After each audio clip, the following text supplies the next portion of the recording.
हाजीपुर के बागमली मोहल्ले के नीतू देवी ने जो काम अपनी जिंदगी में नहीं कर सकी, उसका मलाल भले ही आज भी उनके चेहरे पर साफ साफ दिख रहा है। लेकिन जब मां के सपने को उसकी बेटी ने साकार कर दिया तो आज नीतू खुशी से फूले नहीं समा रही है।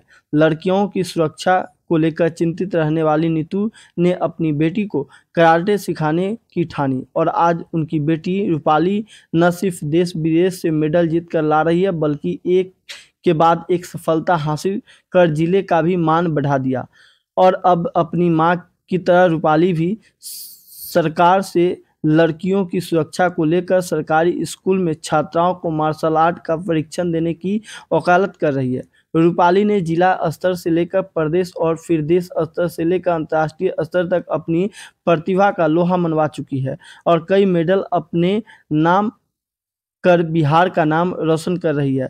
रूपाली की सफलता और आत्मरक्षा की हुनर को देखकर उसकी चचेरी बहन भी बड़ी बहन के साथ कराटे सीखने जा रही है, ताकि वह भी अपनी बड़ी बहन की तरह जिले का नाम रोशन कर सके। रूपाली बताती है कि अब भी कहीं भी अकेले जाने में डर नहीं लगता है। वहीं रूपाली की मां नीतू ने बताया कि अब अपनी बेटी को वह घर से बाहर भी अकेले जाने से नहीं रोकती है, क्योंकि उन्हें पता है कि उनकी बेटी अपनी सुरक्षा खुद कर सकती है। बता दें कि 4 साल से नीतू कराटे सीख रही है और इतने ही नहीं, सालों में नीतू ने सफलता की कई मुकामें हासिल कर ली है, जिसका प्रशंसा अब जिले में भी हो रही है।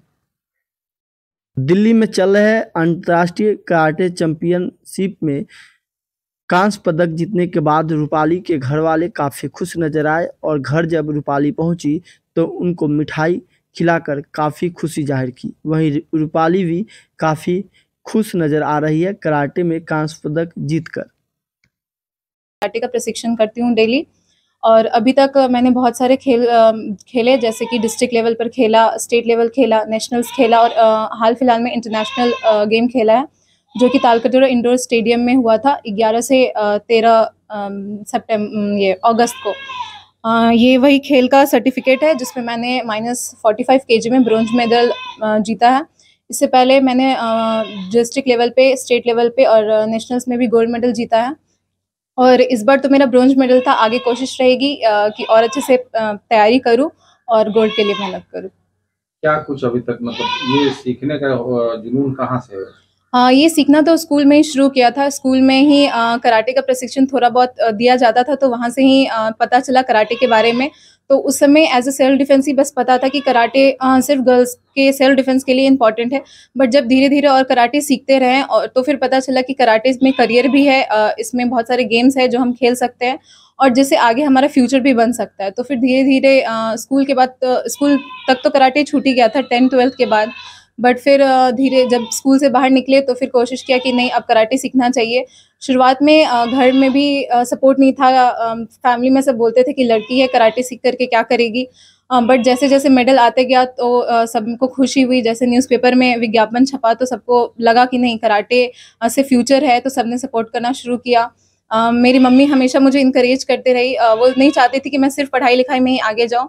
वो चाहती थी कि हर बच्चा में एक अलग कला भी होना चाहिए, क्योंकि उसी के बलबूते पे हम कुछ अच्छा कर सकते हैं। तो मेरी मम्मी हमेशा मुझे सपोर्ट करती रही, बोलती रही जो भी परेशानी आए उन परेशानियों को झेलते हुए भी तुम करो, तुम कर सकती हो। और मैं पूरा श्रेय अपनी मम्मी को, अपने माता पिता को, अपनी फैमिली को और स्पेशली अपने गुरु को दूंगी। लाइक बहुत सारा टाइम ऐसा आया जब मुझे लगा कि मैं भी नहीं कर पाऊंगी, फिर भी मेरे सर ने मुझे इंकरेज किया, हर तरह से हेल्प किया। बहुत टाइम ऐसा है जब मैं फाइनेंशियली बहुत वीक थी और मुझे लगा कि अब मुझसे कराटे नहीं हो पाएगा, क्योंकि किसी भी खेल में स्वाभाविक सी बात है, फाइनेंस लगता है। तो भी मेरे गुरु ने मुझे सपोर्ट किया। इस बार भी दिल्ली जाना था तो मेरे सर ने मुझे सपोर्ट किया। तो मेरे सर का जो सपोर्ट रहा है, मेरी फैमिली का जो बैक सपोर्ट रहा है, उसकी वजह से मैं आज तक ये सब कुछ खेल कर पाई हूँ। तो इन सभी चीज़ों का मैं श्रेय अपने गुरु को और अपनी पूरी फैमिली को देना चाहूँगी। कहीं लड़कियों को अपनी जो आत्म रक्षा की जो बात आती है वो ध्यान में था इसको सीखने से पहले? बिल्कुल सर। मेरी मम्मी हाउसवाइफ है और उन्होंने सिर्फ यही कहा है कि तुम अपने पीछे समाज को देखो कि लड़कियों की क्या स्थिति है। यहाँ पर आज से पहले लोगों को सिर्फ यही कहा जाता था, स्पेशली गर्ल्स को, कि थोड़ा बहुत पढ़ लिख लो, चूल्हा चौका सीख लो और फिर क्या करना है। बट मेरी मॉम ने कहा कि नहीं, तुम्हें अपनी लाइफ मेरे जैसे नहीं बनानी है, तुम्हें बाहर निकलना है, तुम्हें आत्मनिर्भर बनना है।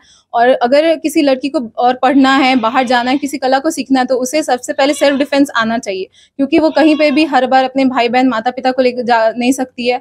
अगर उसे खुद कहीं पर भी जाना है तो सबसे पहले उसे कॉन्फिडेंट होना होगा और उसे कुछ तकनीक ऐसे मालूम होने चाहिए जिससे कि वो कोई भी सिचुएशन, खराब सिचुएशन है, उसमें वो अपनी सुरक्षा खुद कर सके।